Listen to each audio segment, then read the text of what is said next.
This is the Self-Taught or Not podcast with Dylan Israel and Eric Hanchett, where we teach you the do's and don'ts of software development from two software development professionals, one self-taught and one not. All right, so here we are, and we're going to be talking about something that I have a little bit of experience in. Eric has more than I have, but we're going to be talking about creating a technical blog, which can be quite an asset to you in numerous different ways. Yeah. Technical blogging is really interesting because I like to call it the low-hanging fruit for software developers who want to start a side project, because it's really, really easy to get into, and it's pretty much easier than video. I think video still is a little intimidating for most people, especially if you're getting on camera. Even just doing screencast recording where your face isn't on the video, it's a little tough. Yeah, I understand. Not everyone like myself has 12-pack abs, and it's just, I went into software because I love it, and I didn't feel like doing my modeling career anymore. But so it can be intimidating being on video. But blogs are an excellent resource because you do have you can at times even have a little bit of anonymity if you don't want to maybe put yourself out there quite yet, and then of course circle back. Exactly, and you can. And really, I know one thing that we both talk about a lot, and Dylan's mentioned many times in his videos, is the importance of creating like a portfolio site or a personal site. So if you think about it, creating a portfolio site or a personal site is a pretty daunting task for new developers. I mean, you're going to have to come up with ideas for different like little mini portfolio sites, especially if you don't have any. You're going to have to create an about section. You're going to have to create the front page. You're going to have to create some more information about your page and do the layout and everything.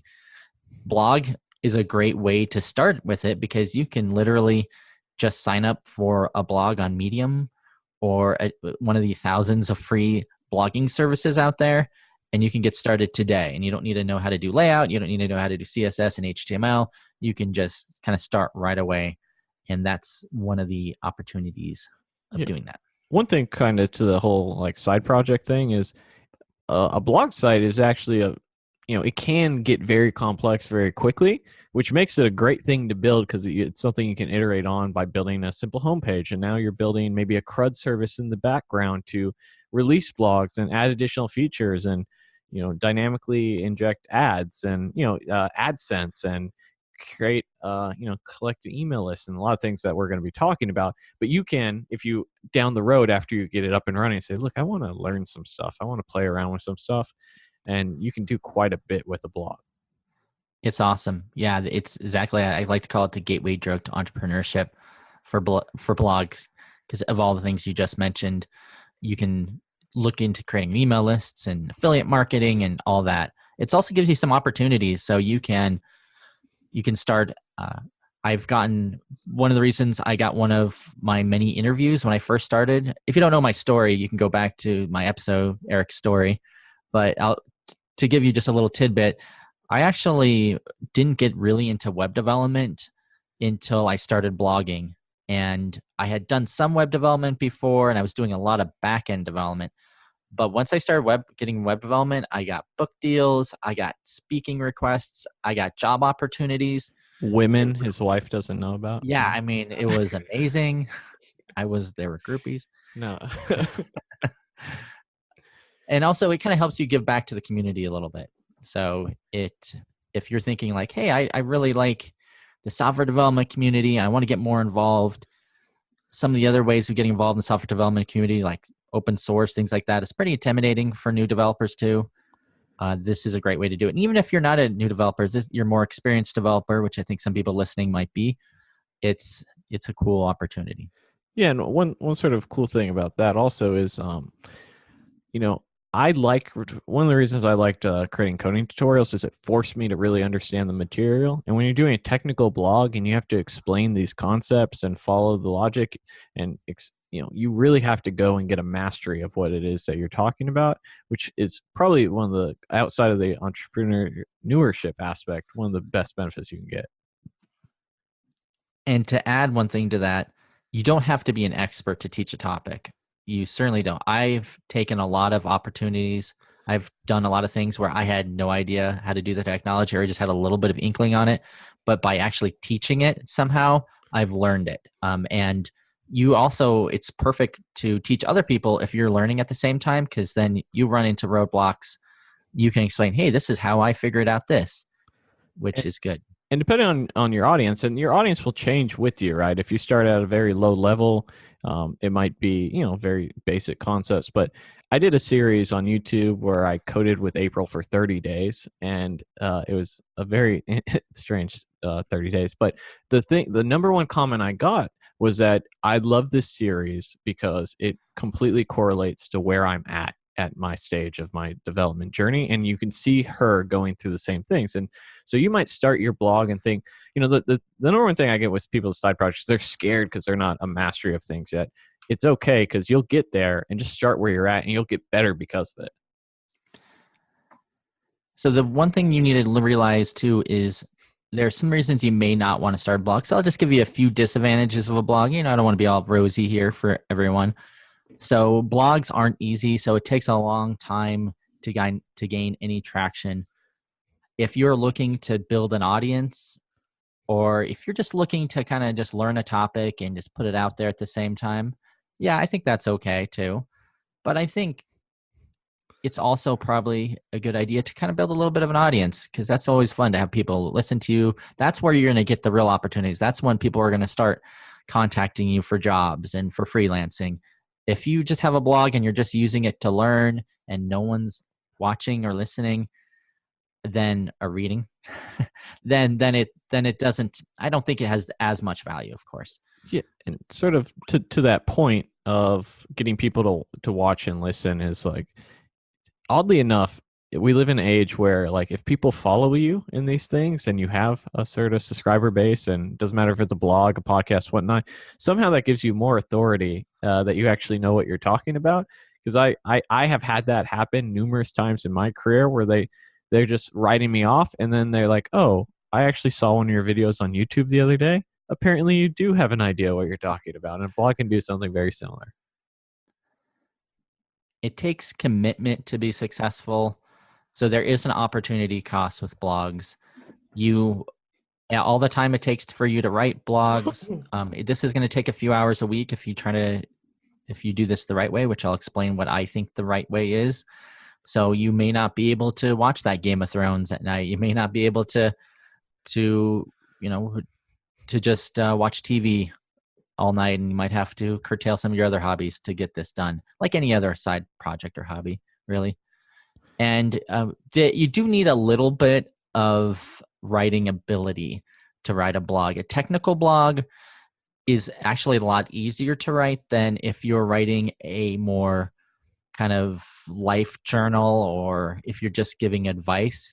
Then you probably need to be a little bit of a better writer. But a technical blog, it's usually like chunks of paragraphs explaining a topic and then code, and then chunks of paragraphs explaining a topic and then code. I've seen people from India. I've seen people like all over the world write English blogs, and you could tell their English is a second language to them, and they're always not quite right. And I still think you get a lot of value from it. But if you were completely scared of writing, or English was like your most hated subject in school, this may not be the right path for you. Yeah, and one way is to sort of circumvent that I've seen people do as well is they will write their technical blogs to the best, and they'll hand it off to a editor on Upwork, whose first language is English, and maybe it's $20 for them to review and say, just change a couple pronouns, restructure. It's not, you already did all the work, but now they're going to make it more fluid and fluent, and that can provide a lot of value as well to grow your audience, because it is one of those things where sort of a joke where you find a great instructor in a video or a blog, but it's sort of hard to follow because things are grammatically incorrect, as anybody would understand in the second language. And then they go on and move to somebody who maybe English is their first language, or whatever language you're going for. But there are ways to sort of help smooth that out a little bit. Let me ask you this, Dylan. Do you think that video, is it worse if you get an instructor and you're watching a video and they have kind of a thick English accent versus a writer that you can see some of the grammatical errors? What's worse, do you think? I Is it I harder to watch a video where I think it's there's the ads? video because the writer so when you see the video you have to pause and play, pause and play, pause and play. The writer you can look at it and just reread the sentence 2-3 times and it'll make much more sense and it's all there still and you're like what the hell is all right, this and this and all right this is what they're trying to say. Well, a video sometimes you don't even sometimes you can't even understand what word they're trying to get out, and at least when it's written you have the word that they were going for even if it doesn't flow properly. I'm gonna give a little tangent for a second. When I was learning Java development, this was a couple years ago, maybe it wasn't as bad as it is now. I would look up YouTube videos, and like 90% of the videos were people from India doing like Java development videos.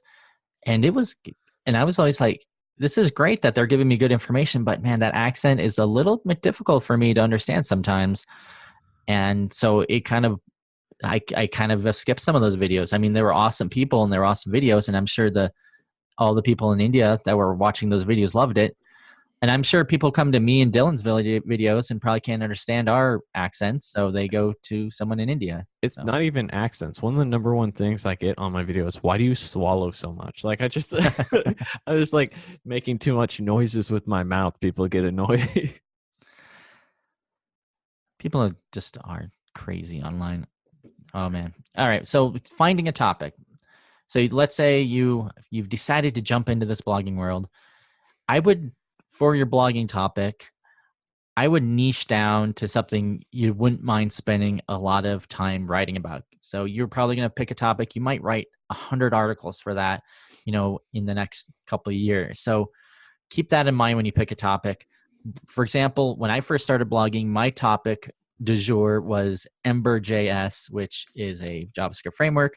I had really no Ember.js experience when I started blogging about it. I had just learned about it from a meetup, and I just started looking at some of the official documentation, and I kind of jumped into it and started writing about it. Another example, like maybe Ember is sort of a niche framework, but a bigger framework like React, which is another JavaScript library, not technically a framework, but still, there's a lot of stuff out there for React. Maybe you niche down to like how to do React UI components, or maybe that's a little too niche.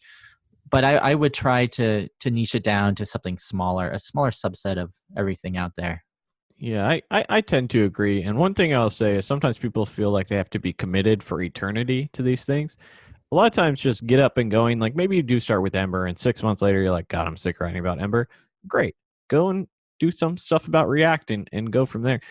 As long as it's software related, some of your audience is going to carry over. And again, your main goal here isn't to go and become rich by writing blogs. That's, it could happen, probably not going to happen. But the main goal is to have fun, make a little bit of side money, and have an impressive project to promote yourself and your career.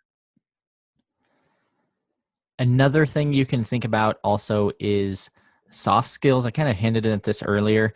So instead of having a blog about some like just pure technical topics where you're writing blocks of code inside your blog, you could try to be a thought leader. Like you could write a whole blog about what you think about testing. Like before this episode, we were talking about end-to-end tests versus unit tests. Like that could be a whole blog article about that, and you wouldn't necessarily need to throw a bunch of code in it. I think this is a little bit of a tougher road because once again, you probably need to have a little bit better writing skills to create a coherent blog article on it. I know one guy, John Sonmez, we're both fans of him. He had created a website called Simple Programmer and then created a book, and he was all about soft skills, and almost every single one of his articles didn't have much code in it, but they were all just like life advice of what to do as a software developer. I think those are a little bit harder to translate to blogs. And also I think they're a little bit harder to get traction on and get Google to pick those up. But if that is what you're really passionate about, maybe you can make it work. But I'm going to focus more of this podcast on creating more of a traditional technical blog, like something you would see on like CSS tricks or something like that. Speaking of CSS tricks, that guy's doing a great blog on CSS tricks. Every time I'm looking for something in CSS, he's the number one like resource that pops up, and I just like, God, this guy's killing it. Yeah, he's pretty. don't know if legendary. I don't remember his name, but yeah, I've heard tons of good things about CSS Tricks. And that's a good thing. Once you start your blog, go to CSS Tricks, see how they structure their blogs, because they do. Chris Coyer, that's the guy's name. He's been doing it for years and years, and I'm sure the guy just does it full time. I don't think he has any reason to do anything else. I'm sure that's a full time income because it gets so much traffic. Yeah, and that's one thing also is you don't have to reinvent the wheel here. Oftentimes, putting your own spin on things and your own voice doesn't mean that you can't look to other people who have been successful and gain some inspiration. And we'll get back to that too. I have a couple more points in that. So before you're writing, I would do this. I would come up with a schedule to post and to write. And by the way, if you guys are doing YouTube content, you're going to see some similarities between these. But you got to come up with a schedule to post and write. At least say like maybe every Tuesday, or like you could have two different schedules. One is what day are you going to prepare and write the blog, and what day are you going to post the blog. If you can come up with like a set schedule that you can do every week, you're going to build in that habit, and building habits are what's going to make you successful when you're first starting your blog. Yeah, and I mean, this goes for pretty much anything that you start new and side projects and learning code. Consistency is probably the key to success in life, really. Consistency is so important. So we try to post at least 1 to 3 times a week is my kind of golden rule for new blogs. 1, I would say, is fine to start off with, but if you can make it 2, that's great. 3 is you're going to have to be really dedicated, especially if you want high quality blog content every week. I've heard of people doing it 1 blog every 2 weeks or 1 blog every month. That's not unheard of. I think it's kind of rare that you see blogs that get traction that do that. So keep that in mind. By the way, let me ask you this, Dylan. How often do you read blogs now? Is it only when you Google content, or is it more? Do you have like any? Yeah, so it's typically when I discover blogs, they're technical blogs for issues or topics that I'm looking into. So I get a lot of my sort of like, oh, I just want to learn consistently off of like YouTube channels like Coding Tech and our Facebook group, Code Tech and Caffeine, for people sharing links. The occasional I sign up for a lot of email lists. Like I know you send stuff. I always, when I get emails from you, because it comes from your same email account, it's like, oh, what's Eric one? And then it's like your standard blog. I was like, all right, to read up about Vue and things like that. So for the most part, other than the email list I sign up for that sort of catch my eye, it's discovering these blogs and these topics as I'm trying to solve. Like the other day, I was on CSS Tricks, so I was having an issue trying to do a 3D animation, and I was like, oh, great. And then you read through it, see what it's about, and move forward.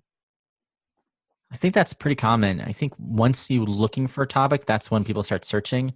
So keep that in mind when you write your blog articles and content, that usually a good 80%, 70% of your traffic is just people coming in from Google trying to research a topic. So that brings me to the next part, is to come up with a list of topics. We're still trying to prepare for our blog first. So I used to do this a lot when I was blogging. I would just open up Excel spreadsheet, and then I would just kind of brainstorm topics. And first I would get some from my job or some personal experience. It could be related to, it could be anything related to the niche that you're working on. So you can even kind of go a little bit outside the niche if you want. I wouldn't do that all the time, but it's okay to for example, I was writing a ton about Ember.js, but I actually wrote an article on Socket.io, WebSockets, and it literally got it was like the number 3rd place in Google for Socket.io for like over a year. I think it's gone down to like the 2nd or 3rd page now, but for a while everybody loved that article, and it was just something I happened to write about. I was getting tons of traffic from it. And I would also do if you're really hardcore, and I think this is a good idea, if you want to try to get some momentum with your blog, do some keyword research on Google. So there's actually a keyword research tool if you use the Google AdWords tool, where you can type in a keyword, and then you can get an idea of how much traffic that keyword gets, and also how much you would pay for that traffic. And usually the golden rule is you want to try to find a keyword that has a high search and low competition. So it's getting like a few thousand searches a month, but there's not a lot of people on there. That's a little bit too much if when you're first starting out. Another way to do it is just to type in Google, type in the name of the topic, and then you can see like all the blog articles on that topic. And one good thing that I see sometimes, if you see the top 2 or 3 links are W3 schools or a Mozilla MSDN article, that might be a good topic to write about because, you know, I know Dylan likes W3 schools. I'm not a huge fan of it. I think they do a good job for just little simple things, but that might be something that you could write a better article than what they have on W3 schools and possibly maybe one day outrank them for. Yeah, get them out of there. Well, technically, it's going to be really hard to outrank W3 schools. They're just number one everywhere. But it's also a good thing to maybe just be on the first page somewhere. That's a good point. Like I've never really thought about this up until this exact moment about W3 schools. But who runs W3 schools? Is it an open source community? Is it just like one dude at home? Because like you go on their website and they don't have like a careers page, and like who's actually doing W3 schools? Like, I want to say a couple of years ago they did a big rewrite of it and it got a lot better than it was. But I don't know either. Whoever this guy is, I'm sure that he's making bank off of it though. Refness Data? Data. Who the hell is Refness Data? I don't know. But like that's just something that came to mind right now. I know it's sort of off topic, but like, it says that Refness Data is a Norwegian software development and consulting company. So I guess the Norwegians own it. All right. Well, it says it's been there since 1998. Good on them, man. Contributing. Where would we all be without W3 schools, at least at some part in our career? Yeah. And then also don't worry about the topics if someone's already covered them. I think Dylan kind of mentioned that earlier. It's okay to take inspiration from others. You don't have to be unique in some ways. Oh my goodness. Just a little bit of a so we were talking about, making passive income a little bit from this, and I just looked up real quick on Quora how much W3 Schools makes. $35,000 a day. They get 11.6 million page views, and they have roughly a $1 million monthly revenue. So, some of these things that you go out there, you create some resources for people to use. I'm not saying you're going to make $1 million a month. W3 Schools is obviously outside the standard deviation, but it's they created a resource for people to use, and people liked it and continue to use it, and your blog can hopefully find some similar maybe smaller success down the road. And if you know the guys from W3 Schools, let me know. Tell them we'd love to talk to them and interview them for this podcast. Definitely. We don't do interviews, but that'd probably be an exception. That'd probably be an amazing story. So after you come up with your list of topics, I would try to get a blog host. And so there is tons of free ones. I mentioned earlier, Medium. I'm not a huge fan of Medium, but a lot of people love it. So I used to like Medium quite a bit, but now you can only read a few articles before they put up their paywall, and it's obnoxious. And maybe you can call me a spoiled millennial if you want. I don't care. I am not paying $5 a month to read blogs. I much would prefer you start your own website, go from there. And you've seen, I know you've seen people leaving the platform because of their sort of stuff. So the great articles, great blog structure. I'm not a company I personally want to support anymore. 100% agree. They've kind of gone downhill. You had mentioned being personal. That's another good point. I would do is either get a WordPress site, I use something called Ghost, which is a blogging platform, or if you're really into it, you could try to roll your own, but that's pretty difficult. Then just get a hosted site somewhere and make sure that you can I would go and buy a domain name.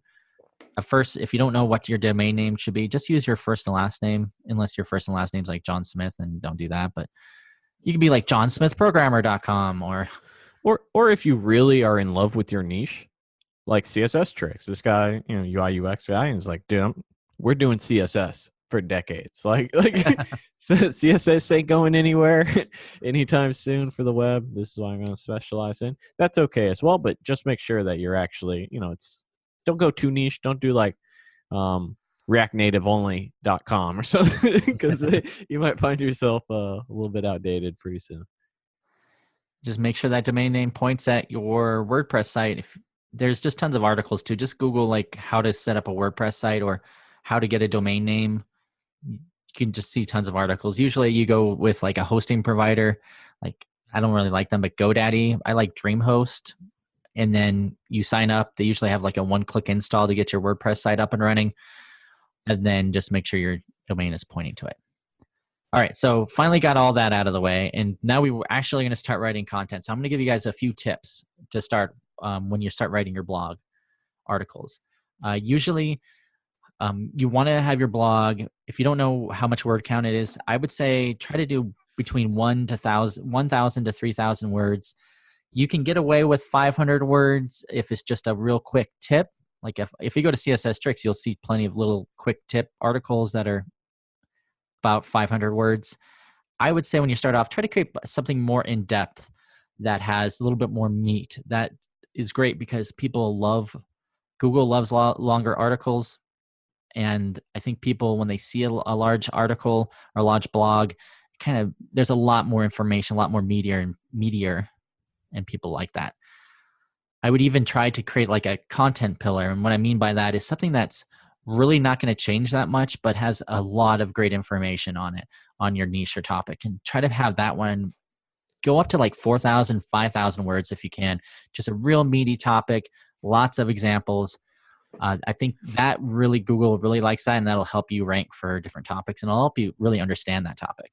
Yeah, sort of to the point of, we've talked a little bit about sort of creating video content versus creating blogs. And one great aspect of creating a blog is it's, as frameworks and things get deprecated and there's better ways of doing things, you can actually go back and update it to keep it current, to keep people keep looking at it. That's a much harder thing and sometimes impossible thing to do on YouTube or other video platforms, because then it's just like creating a brand new video, even if you just want to change 1 or 2 lines of code. I hate it when I do a YouTube video and someone comments from something I did 2 years ago and like, this doesn't work, or I can't do it this way. I'm like, oh, sorry. Yeah. Can't really change this now. Yeah, what do you want me to do? I don't know. It'd be nice, but so apparently they used to have a feature where you could add things on to the end and beginning of a YouTube video, and they took that out. So I don't know if it's being abused or what, but Luckily, like many things, after a year on YouTube, 90% of videos they fall into this. The algorithm that helps promote things never promotes your things after a year unless you're really lucky. I mean, there's exceptions for sure, but it doesn't happen too often. I would add your voice to the blog article you're writing. So I saw this really good example of this guy that was a geek, and he really liked Games of Thrones, and he started throwing Games of Thrones like references inside the blog article as he was writing it. I would also add code to the top of your article. So a good idea is if you have a really in-depth example that you're trying to teach, make sure you have your GitHub link somewhere near in the top of the article. Like, here, by the way, you can get the code here. But nowadays, there's so many like places you can upload your code to have working demos that I would look at that too. So if you can just create a small code pen of a few of the examples, you can throw that in the article a few places. You can also use a gist in GitHub and just grab the gist link and share that inside the article too, to put your code examples in if you like to do it that way.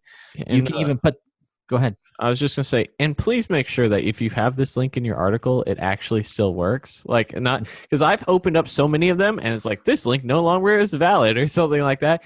And it drives me up the wall. So like obviously if you're including a demo in there, fantastic. Just make sure you include either the link or you don't delete it as you're clearing out, various workspace. Good point. That happens too a lot. There was one like JS Fiddle. I could swear every time I go to an old article and I click on the JS Fiddle, like never works. Yeah, and it's so like I was like, oh, I found the perfect thing here. Let me go just check this out to make sure it actually works. Because the thing that also drives me insane is that people put up broken examples or they forget like 2 lines of code, and it's not even that it's outdated. They just forgot to put it in, and then you're like trying to figure out where they broke it. Hence, the demo is always great because you can see it working in action. One of my first long blog articles, on Ember.js. I like created a app that I think it was basically a CRUD type to do app, I think, but it would look like a Twitter feed. And I had copied and pasted all the different sections of code throughout it. And I thought I missed like one section of code, and it would not work without that section of code. And believe me, people in the comments were upset. Like, hey, this doesn't work. Why? What's wrong with this? And you could be like, well, the GitHub link's there. You can try to figure it out. But I had to like spend like a half hour trying to figure out like why the code that they copy and pasted from all the different sections didn't work. And then I found I forgot one section. By the way, that's the tough part. Once you start writing really long, like 5,000 word technical blogs, and you're trying to like explain a complicated, not even complicated, maybe it's an easy app, it's really easy to forget like a section and not copy and paste it in. So Yeah, keep that in mind. yeah, software has a lot of moving pieces, and they all need to be there for it to move, or otherwise they're just pieces that don't do anything. So, these things can happen, and sometimes you may want to, just be aware, and so like make sure that everything's there, and it happens in every sort of medium when it comes to technical blogs, videos, courses, whatever it may be. So after you get it on some sort of working demo, if you can, like code, I really like StackBlitz too. Code Sandbox is popular, or even like a Firebase hosted one. I would, when you write your, kind of take a step back, when you go back and actually try to organize the blog article, I like to break the topic down to sections, and then also have the complete article have a beginning, beginning, middle, and end. So one way to do that is at the beginning of your blog article, tell people where you're going. So be like, by the way, we're going to create a to-do app. And in this to-do app, we're going to show you how you use components, and how we're going to use a UI library, and how we're going to move stuff from one component to the other. So kind of give them a preview at the beginning of the blog article of where you want them to go. And then the middle part of the app or the blog article is just showing them how to do that. And that's where you have different sections of like, okay, this is how you create the components, and this is how you add in the UI, and this is how you pass stuff from between components. And then at the end of the blog article, just remind them where they went. So like, by the way, so today we created blah, blah, blah, blah, and do this, and we did this. And that'll make it much easier when people click on your click on a link from Google, and they go to your article instantly, that they can find the topic that they're looking for. So maybe they don't want to create a to-do app, but maybe they want to know how you passed information from one component to the other. And you have a clearly labeled section in your blog that shows that they can easily just go and just read on that information. So I think that really helps. Also, one other thing, stories are a great tool for teaching. So you can try to relate it to a real world experience, not just like a reference guide. You just don't want to just be restating what you see in like the official documentation. One thing you could be like, today I had this is a great way to do a lot of stories, is like, today I had problem X. This is what I did to fix problem X. And this is the outcome after I fixed problem X. So that's one way to do it. When I was writing my book, I had this thing called, we would use this imagine if you are in this situation. And that's how I would put a lot of different articles. So I've never really gone and written technical blogs. I did write blogs as a job for a data center in the past. But one thing that I like to do in videos, and then I have done in like comment section, which essentially have equivalent to a blog by the end of it, is to showcase and sometimes people are like, well, I like standards, I like quality. And so I like to show a good way of doing things and sometimes a bad way of doing things. So sometimes your blog article and content might just be about different ways of doing the same thing, but with added benefits as a potential route, which is something I probably will do down the road. Yeah, that's a great way. There's a lot of different ways of doing this, and there's no one right way. Maybe you're more into the stories. Maybe you're more into like different examples.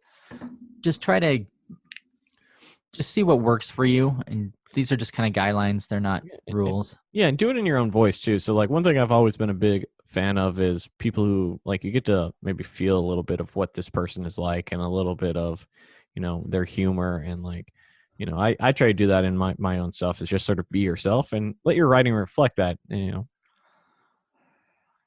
I always like to have 1 or 2 pictures in the blog.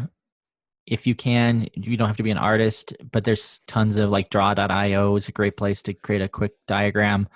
Or you can just grab some stock footage out of somewhere. If you look in Google, you can do image attributions that are free, that have commercial reuse. That's you obviously, if you use any images, make sure you attribute them to the original person that you found them to.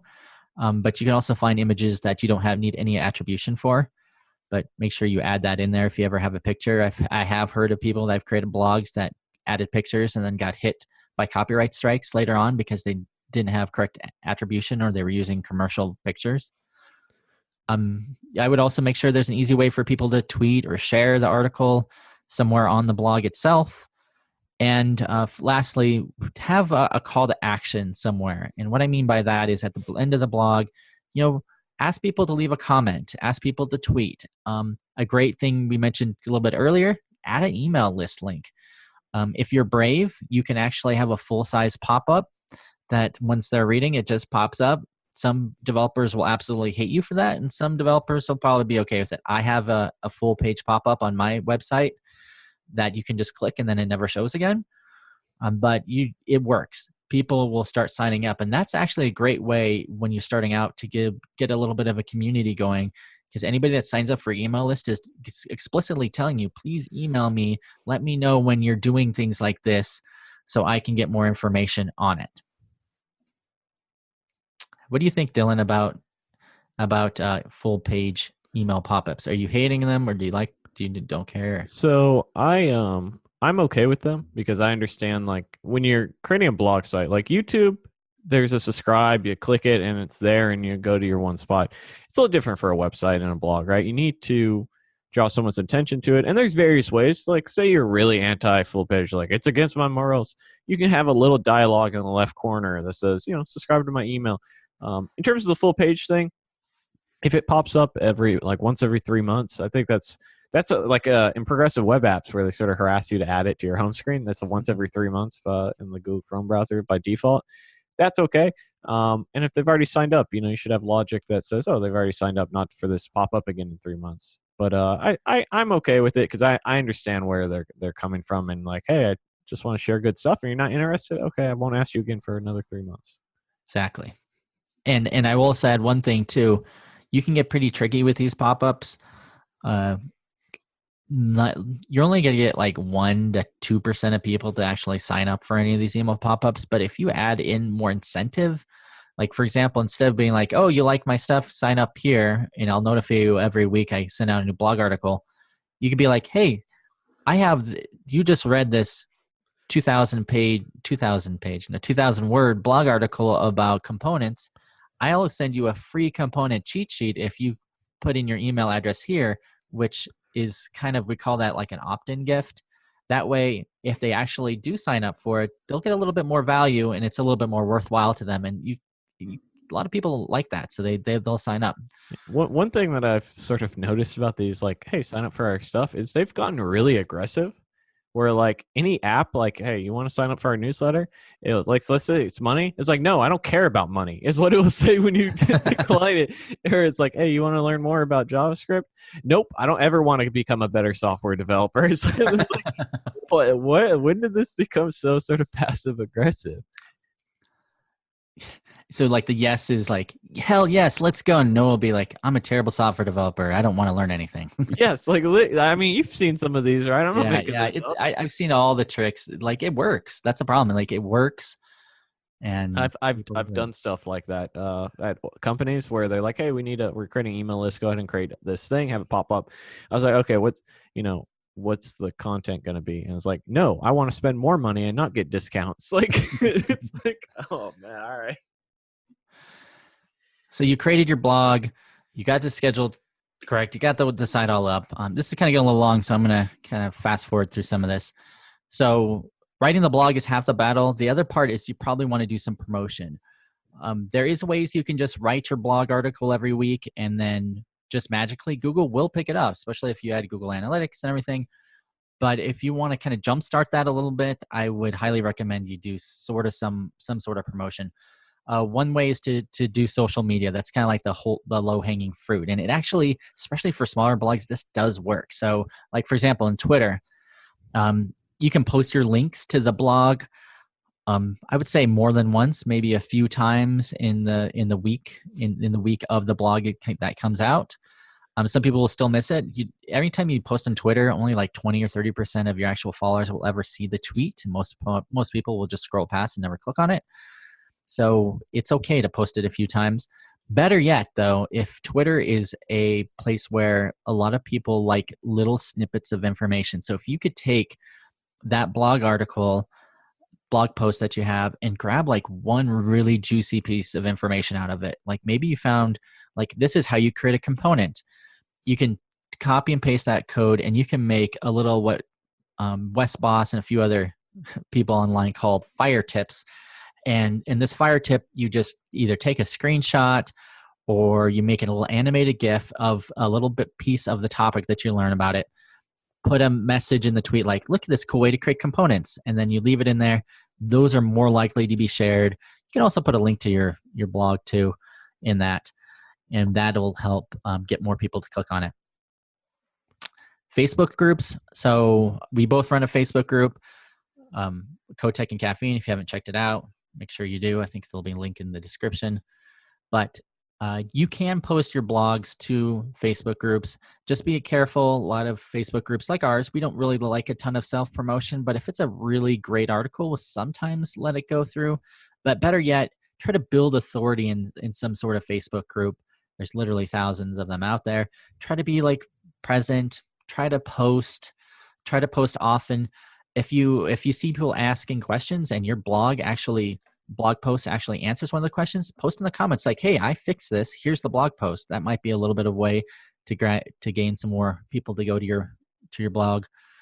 And then if you build some sort of authority after a while, I think the most Facebook groups will allow you to post your links, not probably every day, but every now and then if you have something really, really good. I have an example of this. There's a really popular Vue community Facebook group that's created by Anthony Gore. He's just this amazing Vue developer. And so I built a relationship with him. I've talked to him a lot. I've posted a lot on his Facebook group. And so occasionally when I have a really good video that I've done on Vue.js, I'll post it, and most of the time he'll approve it. So it's just something that I've built some good rapport with. Instagram, Pinterest. I know some people are really good at this. I don't know how you can do this, but you can create like any pictures you created in the blog post. You can post it up there.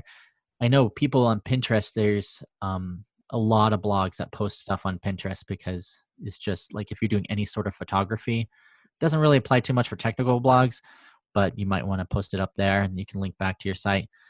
Dev.to has gotten really popular the last few years. Almost every single, I would say like we get probably 2 or 3 a week on Code Tech and Caffeine who someone has created a blog on dev.to. You can actually take your own blog and have it be rehosted on dev.to. Do you use dev.to at all, Dylan? I haven't, no, but I have seen that people have been using that again and again and again. And a lot of times, sometimes I don't approve them because sometimes like, I don't know who you are and this is not up to snuff, but I would look at dev.to to rehost your blog on it, and you can do it with attribution. And then Reddit is kind of like Facebook groups where there's tons of Reddit, what they're called subreddits, which are like little private groups, threads, forums that people post different topics to. And once again, you've got to be careful about self-promotion. People don't love self-promotion on Reddit, but usually if you have a small enough niche and you've built some good rapport, you can start posting your own stuff on there. Honestly, a lot of people don't realize you can post a blog that's really your blog, but people really don't know it's your blog. I mean, unless the admins like really dig in to find out if you're the person that actually owned the blog that posted it. And I think it also comes down to quality and sort of reputation as well. So like, if you have proven that, oh, hey, here's a blog that people actually go to rather than I'm just spamming it every single day, they're gonna let you in versus not let you in. Last, and this is not in any way a complete list of places you can go, but there's Hacker News, which is a kind of a Y Combinator backed website that a lot of startups can post their information on. If you have a really good article, you might be able to get your post on Hacker News. Yeah, one thing that I'm that we haven't talked about that I think is worth mentioning is actually sharing it on LinkedIn. So when you share your technical articles on LinkedIn, sometimes you'll get some views, but also you'll get attention from people who are looking to hire and are looking to see who is in this space. And you, of course, can throw your hashtags on there so it goes to the various topics. And I know that I've done this in the past, and this has given me a little bit more authority when dealing with hiring managers, when dealing with recruiters, because they can see that, oh, here is someone who's creating, in my case, videos based off these topics that we're looking to hire for. So clearly, he knows what he's talking about. I love it. So we have news, a few other places actually, newsletters. If you sign up, there's tons of technical related newsletters. There's a JavaScript newsletter, there's a Vue newsletter, there's a React newsletter. If you just Google for it, they're always looking for people creating content. A lot of times they just search through Twitter. By the way, Twitter for developers, this is like the golden spot for development, anything. There's a lot of developers on Twitter. A lot of people post information about blog tutorials they've learned. There's a lot of discussion on Twitter. If you guys can, if you take anything away from this, is that try to get involved in some of the discussions on Twitter. I'm not great at it, but I sometimes chime in if I see some topic that everybody's retweeting and talking about. Anyways, back to my newsletter. So if you look at these newsletters, you can actually email them and say, hey, I created a blog on this topic. Would you mind including it in your newsletter? And a lot of times they will. Sometimes they charge, but oftentimes newsletters are looking for content that they can put in their newsletters that they send out to people. And so podcasts, this is kind of tangentially related, but if you write a really in-depth article and it gets some traction, podcasts love to interview guests that have written things like this. Actually, in fact, I've been on a podcast. I'm on a podcast called Views on View. And I'm pretty sure that they line up the guests for us. Pretty much all they do is they look for really interesting blogs that have gotten a lot of press, and then they go and contact those people and ask them if they want to be on a podcast. So you can try to reach out to a podcast that you like and ask if you can be on it. It's a little bit harder for that to work out. A lot of podcasts don't take unsolicited guests, but you never know. And then there's the old school way of this. Back in the day, this is how people promoted blogs all the way. Promoted blogs is they would contact other blogs and ask them to add links to like different articles that you've written on their site. Sometimes if you find a tangentially related one, you'd be like, hey, I wrote a blog article about this. It'd be great if you can add a link to your blog about my blog. Some people will do that. Yeah, and this is really important sort of a side tangent of networking and building that sort of social equity with people where, if you're networking and you're working with the right people, they understand that they can provide value. You understand that you can provide value. And most people, it's a you scratch my back, I scratch yours sort of situation. I love that. Yep. Anytime you are able to create value for someone else, it's going to come back and help you too. You can go into the blogs of other people. You should, by the way, if you create a blog, I didn't mention this, but it's kind of inferred, you're going to have a comment system. If you can find other blogs that have a comment system, you can sometimes answer questions on their blogs and then link to yours. That works. Some people think that's spam and delete it, so your mileage may vary. And then the hardcore way of doing this, and I've seen, we could do a whole podcast episode on this, is it's sort of related to the networking thing Dylan just talked about.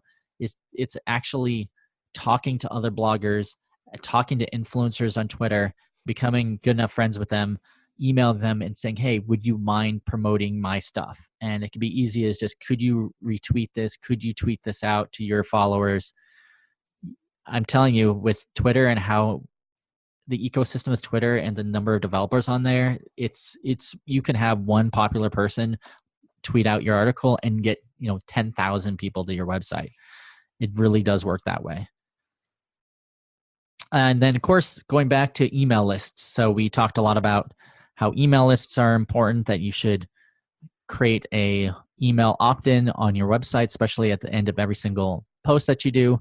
So once you start doing that, you'll eventually start getting people to sign up for your email list. And you should always email them, like at least once a week. Just say, hey, I created a new blog, check it out. And some people are going to unsubscribe right away. It always happens. Maybe 1%, 2% of your list will always unsubscribe. But you're gonna get people interested in just checking out your articles, and people forget all the time, by the way. So people go to an article on Google, they'll put in their email address, and the next day, if you ask them, they'll never remember what your website was or anything like that. But if they put the email in, you can remind them, and it still works today. And then lastly, I'm going to say there's some additional tips. Just have fun. This should be a fun process. If you absolutely hate it, I wouldn't continue to keep doing it. Keep an eye out on your Google Analytics. So see if you don't have Google Analytics, add it to your website. So see if you're getting any traction. See how those numbers go up. It's going to take a while. You might only have maybe a few hundred visitors a month when you first start out, but you should start seeing that graph going up slowly. And hopefully within a year or two, Google will start recommending a lot of your blog articles out there. Probably even less than that, probably like 6 months. And then if you're really ambitious, this is what I did. I went from blogging to doing YouTube, and I kind of stopped blogging as much. And then when you can do that, you can actually take your YouTube videos and integrate them right into your blog.